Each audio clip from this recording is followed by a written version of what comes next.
दोस्तों आज के इस वीडियो में हम जानेंगे मुगलों के हरम में बादशाह का दिल बहलाने वाली औरतों की जिंदगी कैसी थी, हरम की शुरुआत किसने की और हरम में क्या होता था। ये सब हम इस वीडियो में जानने वाले हैं। तो दोस्तों आगे चलने से पहले यदि आपने अभी तक हमारे चैनल को सब्सक्राइब नहीं किया है तो नीचे लाल बटन को दबाकर चैनल को सब्सक्राइब कर लें और साइड में बेल आइकन बटन जरूर दबा दें। तो आइए वीडियो को शुरू करते हैं। हरम की शुरुआत हिंदुस्तान में मुगल साम्राज्य की नींव रखने वाले बाबर के दौर से ही हो गई थी। बाबर ने मात्र 4 साल ही शासन किया, इसीलिए हरम को उस तरह तैयार किया नहीं जा सका था जैसे इसे इतिहास में दर्ज किया गया।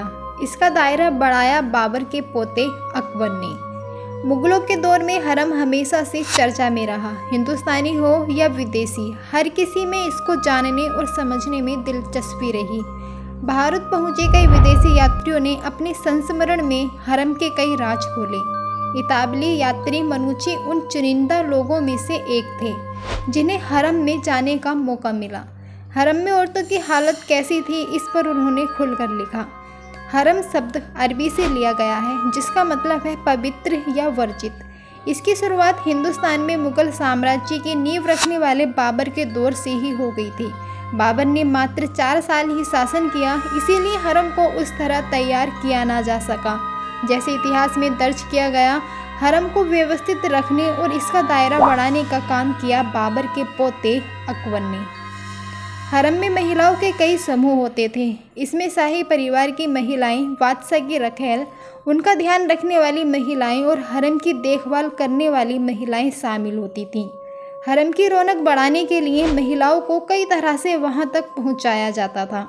जैसे किसी महिला पर मुगल बादशाह का दिल आया तो उसे हरम का हिस्सा बना दिया जाता था। कुछ महिलाओं को दूसरे देशों से बंदी बनाकर लाया जाता था तो कुछ को बाजार से खरीद कर लाया जाता था। हरम में कुछ महिलाएं ऐसी भी थीं जो बादशाह को दूसरे राजाओं से तोहफे के तौर पर मिलती थीं। हालांकि बादशाह के बिस्तर तक कौन से कनिष्ठ पहुंचेगी यह कई बातों पर निर्भर था। इसके लिए उसे खूबसूरत होने के साथ नृत्य में पारंगत होना अनिवार्य था। मनुची लिखते हैं कि हरम में औरतों की जिंदगी के कई पहलू थे। शाही परिवार की महिलाओं के लिए हर दिन नए कपड़े आते थे। एक बार जो वो कपड़े पहन लेती थी उसे दोबारा नहीं पहनती थी। उसे हरम की दासियों में बांट दिया जाता था। शाही परिवार की औरतों का जीवन राजसी होता था। वो दिन में फोबारों और रात में आतिशबाजी का आनंद उठाती थीं।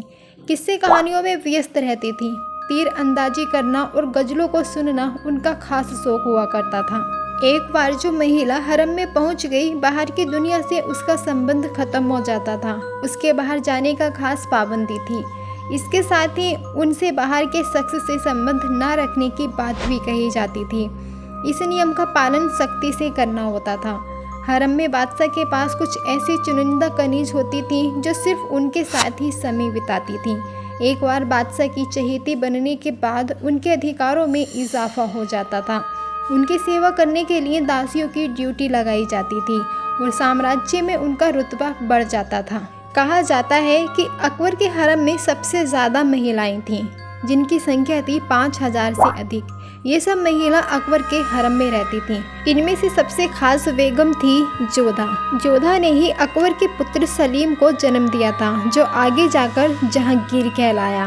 दोस्तों वीडियो में दी गई जानकारी अच्छी लगी है तो वीडियो को एक लाइक करके चैनल को सब्सक्राइब कर लें और साथ ही बेल आइकन बटन दबा दें ताकि आने वाली वीडियो सबसे पहले आप तक पहुंच जाए। तो दोस्तों मिलते हैं किसी अगली वीडियो में, तब तक के लिए दीजिए इजाज़त और अपना ख्याल रखिए, बने रहिए हमारे साथ। धन्यवाद, नमस्कार।